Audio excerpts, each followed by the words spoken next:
देख रहे हैं जय जवान जय किसान न्यूज 24। आज जय जवान जय किसान न्यूज 24 की टीम पहुंची है भड़तना इटावा ज्योतरी एकेडमी सेकेंडरी स्कूल में, जहां के प्रबंधक हैं योगेंद्र मिश्रा। वो लगभग 25 सालों से इस क्षेत्र में जुड़े हुए हैं।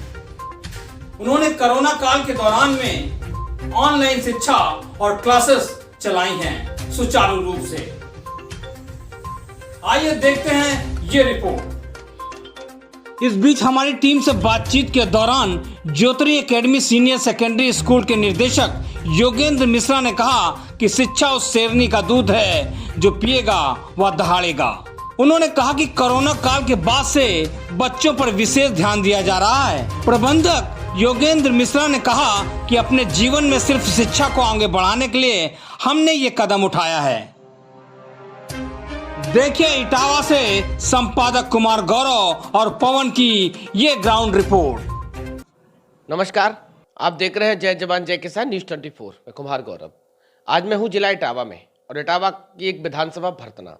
आज मैं जहां बैठा हूं उस विद्यालय का नाम है Jyotri academy senior secondary public school. हमारे साथ बात करने के लिए उपस्थित हैं विद्यालय के प्रिंसिपल योगेंद्र मिश्रा जी। बात करने का और जानने का प्रयास करता हूं, चूंकि पिछले 2 साल से कोरोना काल के समय के बाद एक बार शिक्षा व्यवस्था फिर से अपने लाइन पे आने का प्रयास कर रही है। जानने का और बात करने का प्रयास करता हूं कि 2 साल के ड्यूरेशन में कौन कौन से चैलेंजेस फेस करे थे, आने वाले समय में अब क्या एफर्ट्स रहने वाले हैं। चूँकि 2 साल का कार्यकाल बहुत लंबा होता है, वो समय बहुत भगवान न करे ऐसी महामारी हमारे देश पर कभी दोबारा आए। सर, सबसे पहले तो आपका स्वागत है हमारे चैनल में। थैंक यू, धन्यवाद आपको यहाँ आने के लिए और अपना समय देने के लिए। सर, 2 साल का समय था, कोरोना काल था, किस तरीके से व्यवस्थाओं को मैनेज करा था? देखा जाए तो ये बहुत ही मुश्किल का समय था। विद्यालय को जब बंद किया गया तो ये सोच के बंद किया गया कि शायद कुछ दिनों में विद्यालय जल्दी से जल्दी खुल जाएंगे और बच्चे हमको वापस स्कूल आना शुरू हो जाएंगे और सारी व्यवस्थाएं एज इट इज़ हो जाएंगी। लेकिन कोरोना का जब पीक आते आते इतना समय बीत चुका था, बच्चे जो विद्यालय आ रहे थे विद्यालय आना बंद हो गए। स्कूल हमारा चूँकि रूरल एरिया में है, ग्रामीण क्षेत्र में होने की वजह से ज़्यादातर बच्चे बहुत दूर दराज इलाके से आते थे, 20 किलोमीटर 25 किलोमीटर एरिया से आते थे, तो वहाँ पे हम ट्रांसपोर्ट नहीं भेज पाते थे। स्कूल खुलने के बावजूद, इवन कितनी बार मैसेज फ़ोन करने के बावजूद, जो पेरेंट्स थे, अभिभावक थे, वो डरे हुए थे कि विद्यालय में अगर बच्चे को हम भेजते हैं तो नुकसान होगा, जिसकी वजह से बच्चे नहीं आते। स्कूल खुलने के बाद भी परेशानियाँ आई, फीस रुक गई, विद्यालय आर्थिक परेशानी आई। पेरेंट के साथ में दिक्कत ये थी कि वो जो दूर वाले पेरेंट थे वो तो दूर में ही चले गए और जो सिटी में टाउन में रहते थे वो भी शिफ्ट हो गए अपने। साल भर मैक्सिमम बच्चे 50% बच्चे तो विद्यालय के टच में थे ही नहीं। 50% बच्चे जब स्कूल अलाउ किया गया रन करने के लिए फिजिकली, तो स्कूल आना शुरू किए, लेकिन वो इम्पैक्ट पूरे साल भर बना रहा है। इसमें स्कूलों में काफ़ी फाइनेंशियल क्रंच आया, फाइनेंशियल दिक्कतें भी आई। लेकिन ऑनलाइन तो आप समझ सकते हैं कि कितने 70% लोगों के पास मैक्सिमम यहाँ पे स्मार्टफोन है, और जिसके घर में है भी 70%, उसमें 20% लोग तो ऐसे थे कि जो कि जानबूझ करके ऑनलाइन क्लासेस ज्वाइन नहीं करा रहे थे। तो बहुत तरह की इस तरह की प्रैक्टिकल प्रॉब्लम आई हैं कि फ़ोन करके उनको समझा के, उनको कन्विंस करके स्कूल कोशिश करता था कि बच्चों का जो कंटिन्यूटी है, जो निरंतरता है शिक्षा का, वो बना रहे। बावजूद इसके परेशानियाँ थी, बहुत सारे लोग नहीं जुड़ पाते थे फ़ोन के या स्मार्टफोन या नेटवर्क के अभाव में। ऑनलाइन और ऑफलाइन क्लासेस के क्या डिफरेंसेस आप कैसे देखते हैं? ऑनलाइन शिक्षा एक अलग तरह की शिक्षा व्यवस्था है, जिसमें बच्चे विद्यालय फिजिकली शारीरिक रूप से उपस्थित होते हैं। शिक्षक उनको शारीरिक रूप से उनका सामना करते हैं, उनके हर एक एक समस्याओं को बारीकी से देखते हैं।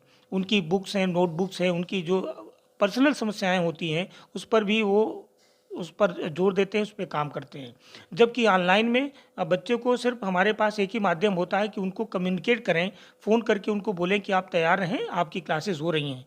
उसमें ज़्यादातर नेटवर्क की प्रॉब्लम होती है। ज़्यादातर लोगों के घरों में फ़ोन की असुविधा है। जिसके घर में 3 बच्चे हैं, फ़ोन एक है, तो उसके 2 बच्चे नहीं पढ़ पाते, एक बच्चा पढ़ पाता है।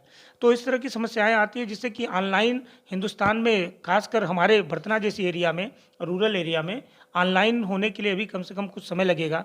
जागरूकता, अवेयरनेस लेवल बहुत कम है। अशिक्षा है थोड़ी, गाँव में जो लोग रहते हैं, शिक्षा का महत्व कम जानते हैं अभी, तो समय लगेगा, बच्चा ऑनलाइन जुड़े, तो समय लगेगा। 2 साल का समय काफ़ी लंबा समय रहा। अब आगे क्या एफर्ट्स आप करने वाले हैं जिससे कि हमारी जो शिक्षा व्यवस्था जो गैपिंग हो गई है वो रिकवर कैसे करें? देखें, इसमें हम लोग का पूरा प्रयास है कि पिछले 2 सालों से जो बच्चे सफ़र किए, जो शिक्षा सही तरीके से नहीं ले पाए, हम लोग का पूरा प्रयास है कि उनको हम और सुविधाएँ दें। उनकी अगर कहीं पे किसी की फ़ीस नहीं जमा हो पाई, हम उसको छोड़ करके आगे उनको जोड़ के रखें, उनको मदद करें, फ़ीस में भी सहायता करते हैं। उनकी ज़्यादा फ़ीस छोड़ी जा रही है, उनको फिर से प्रयास किया जा रहा है कि उनको कनेक्ट करें, उनके अभिभावकों से बात हो रही है और उनको ट्रांसपोर्ट की व्यवस्था दी जा रही है। जहाँ से बच्चे आते हैं, लेकिन वो स्वयं उनकी साधन नहीं है, तो उनको ट्रांसपोर्ट भी दे रहे हैं। और ये अच्छी बात है कि अगर ऑफलाइन स्कूल हो जाते हैं, तो जो 1 साल 2 साल में समस्याएं, जैसे कि पिछले 2 सालों में बहुत सारे बच्चे थे स्कूल में एडमिशन लेना चाहते थे, वो बच्चे इंतज़ार करते रहे कि कोरोना के बाद हम अपने बच्चे को भेजेंगे, लेकिन वो कोरोना बीच-बीच में आता रहा, कोविड-19 की वजह से स्कूल बंद होते रहे, जिसकी वजह से वो वेट एंड वॉच वाली स्थिति थी और बच्चे स्कूल में एडमिशन नहीं ले पाए। वो बच्चे लेट हो गए हैं। ये निश्चित रूप से हम लोग इंतज़ार करेंगे कि वो बच्चे जो वंचित रह गए इन 1-2 सालों से स्कूल आने में, उनको हम सबको जोड़ें और जो सहायता कर सकते हैं, जो अपनी तरफ से विद्यालय कर सकता है, हम सब के लिए खड़े हैं। गवर्नमेंट का कैसा सहयोग रहा? नई सरकार का फिर गठन हो गया है, आगे क्या उम्मीद करते हैं? सर, मैं एक प्रधानाचार्य की हैसियत से अगर बात करूं, तो हम लोग भी यही उम्मीद कर रहे थे कि सरकार कुछ आर्थिक पैकेज अनाउंस करेगी सभी सीबीएसई स्कूलों के लिए, खासकर जो प्राइवेट स्कूल्स हैं, क्योंकि हमारे पास कोई बाहरी इनकम नहीं है और हम लोग जो रूरल एरिया में स्कूल चला रहे हैं, वो बहुत कठिन परिस्थितियों में स्कूल चलाते हैं, क्योंकि यहाँ पे लोगों की जो क्षमता है वो उतनी नहीं है जो मेट्रोपॉलिटन में है, क्योंकि यहाँ पे ज़्यादातर लोग खेती पे निर्भर हैं। इसके बावजूद भी हम लोग का प्रयास यही है कि जो इस क्षेत्र के बच्चे हैं, यहाँ के अभिभावक हैं हमसे जुड़े, बच्चे शिक्षा से प्रभावित न होने पाएँ, वंचित न होने पाएँ, सबसे हमारा पहला उद्देश्य ये होता है। सरकार से हम उम्मीद करते हैं कि अगर ऐसी परिस्थितियाँ बनती हैं कि कोविड-19 जैसी अगर कोई परेशानी खड़ी होती है भविष्य में, तो कम से कम प्राइवेट कर्मचारियों में, प्राइवेट स्कूलों के बारे में ज़रूर सोचें, कुछ हम लोगों को धनराशि मुहैया कराएँ, जिससे कि हम उन गरीब बच्चों तक पहुँच सकें, उनको सुविधाएँ दे सकें, उनको ऑनलाइन क्लासेस करा सकें, उनको हम एक कॉमन टीवी या कॉमन एक ऐसा प्लेटफ़ॉर्म बना दें, जहाँ पे 10 बच्चे, 20 बच्चे एक जगह पे इकट्ठे हो कर के अपनी कक्षाएँ रेगुलर निरंतरता के साथ कर सकें। स्टार्टअप हुआ है, रनअप में आ रही हैं चीज़ें। क्या लग रहा है आपने, क्या बच्चों में क्या चैलेंज देखा 2 साल पहले और आज में? बहुत बड़ी अच्छा प्रश्न किया आपने, बहुत बड़ी बात है।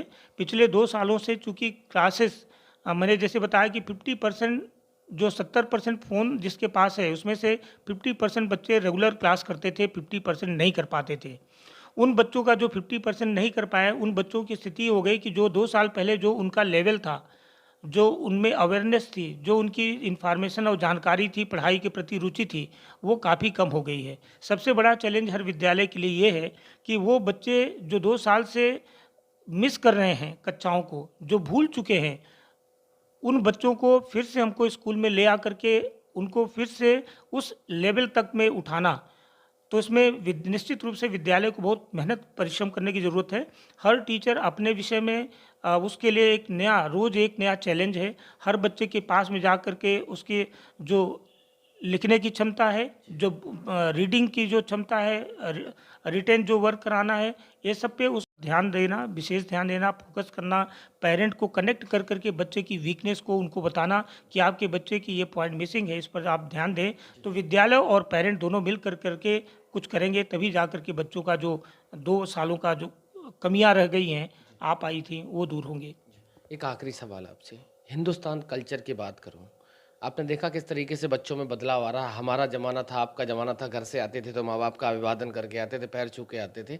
अब चीज़ें वेस्टर्न कल्चर हावी हो रहा है और चीज़ें इन सब चीज़ें दूर होती चली जा रही हैं।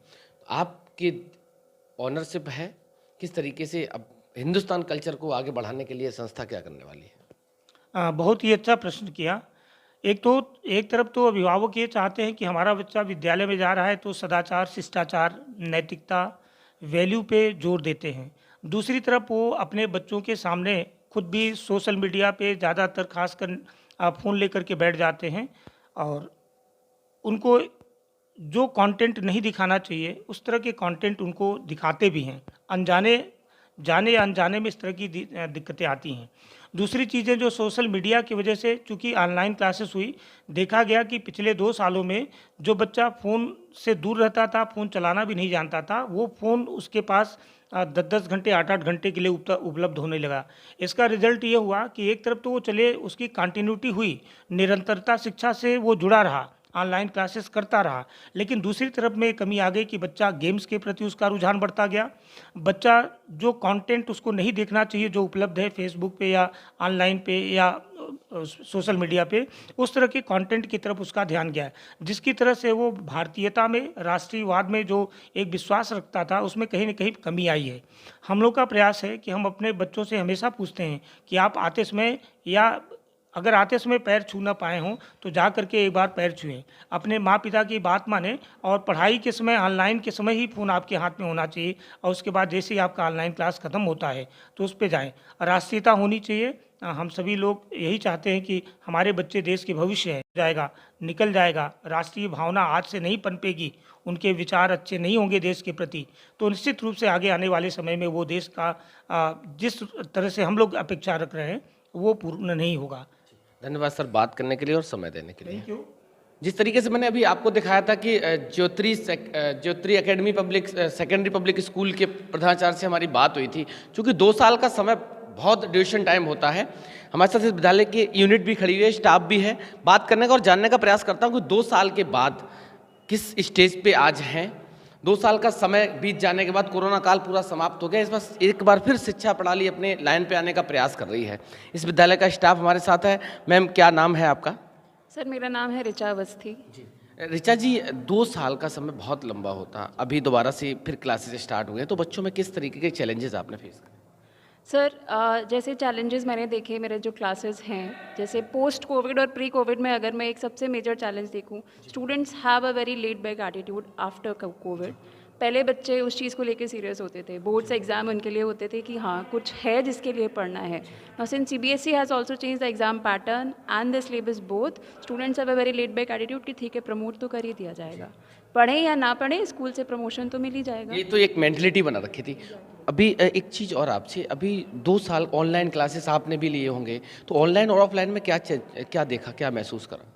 सर ऑफलाइन क्लासेस में ऐसा होता है कि जब आप क्लास में फिजिकली प्रेजेंट हैं तो आप एक एक बच्चे की हर एक्टिविटी को अपनी क्लास में मॉनिटर करके और उस चीज़ को आप ये देख सकते हैं कि अगर कोई बच्चा वीक है तो आप उसको टाइम के साथ अगर ज़्यादा ध्यान देंगे तो वो अपग्रेड कर सकता है। बट जब आप ऑनलाइन क्लासेस में आ जाते हैं तो हम स्क्रीन के पीछे बच्चा पढ़ रहा है, नहीं पढ़ रहा है, क्या कर रहा है, ये हम बहुत क्लोजली मॉनिटर नहीं कर पाते एक एक स्टूडेंट को।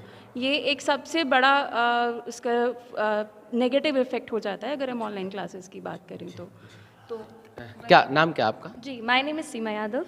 जी मैं यहाँ पे इंग्लिश पढ़ाती हूँ एंड यस सर। 2 साल आप इस विद्यालय में कब से हैं? एक चीज़ आपसे, 6 मंथ पहले तो कोविड की वजह से विद्यालय बिल्कुल बंद था, आपने क्या महसूस करा, क्या देखा इस 2 साल के पूरे ड्यूरेशन में? Sir actually the major problem is कि बच्चों की जो हैबिट होती है कि सुबह हम स्कूल में बच्चे इसलिए आते हैं ताकि उनकी हैबिट डेवलप हो, ना सिर्फ हम थ्योरेटिकल चीज़ों पे देते हैं बल्कि फिजिकली बच्चे की हैबिट डेवलप करना, सुबह उसका उठना, ठीक है, उठने के बाद मतलब कि जो भी अपनी रेगुलर एक्टिविटी है सारी परफॉर्म करके फिर स्कूल में आना। तो आई थिंक जो मेजर लॉस है वो है उनकी हैबिट्स का। बच्चे घर पर रहने की वजह से उनकी कुछ आदतें भी हैं जो कहीं ना कहीं लॉस हो चुकी हैं, उस पर टीचर्स को भी और हम सभी को एक्चुअली बच्चों को भी ज़्यादा डालना पड़ रहा है। So we are doing our best. अपने बच्चों को ज़्यादा से ज़्यादा हम क्या करते हैं, मोटिवेट करते हैं, कोशिश करते हैं कि जो भी ड्रॉबैक है हम उसे कम से कम टाइम पे कवर अप कर सकें। क्या नाम क्या आपका? ऋग्वेंद्र कश्यप। जी राघवेंद्र जी, किस सब्जेक्ट के टीचर हैं आप? मैं इंग्लिश देखता हूँ। जी सर। कब से पढ़ा रहे हैं? Since November, since previous year from November I am here. Raghavendra ji, एक क्वेश्चन आपसे ये है कि 2 साल का जो कोविड का समय था, आपने ऑनलाइन क्लासेस दिए थे बच्चों को? Yes sir. ऑनलाइन और ऑफलाइन में अभी 2 साल पहले का समय और आज के समय में क्या चेंजेज आपने देखे हैं?